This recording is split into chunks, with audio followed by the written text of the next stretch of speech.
Maanta, haddii aad daallan tahay, haddii aad dareemayso inay noloshu kugu culus tahay, hal shay ogow: ma tihid qof liita.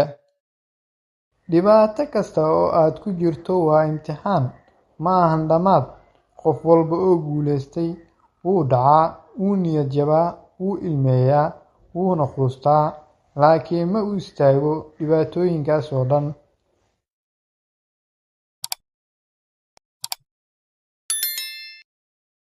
Haddii aad maanta taagan tahay, neefsanayso, oo weli riyooyin leedahay, taasi micnaheedu waa inaad rajadaadu nooshahay.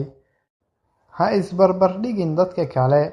Socodkoodu ma ahan socodkaaga, nasiibkooduna ma ahan nasiibkaaga. Waqtigaaga wuu imanayaa, laakiin waa inaad adkaysataa. Hal tillaabo qaad maanta, xataa haddii ay yar tahay.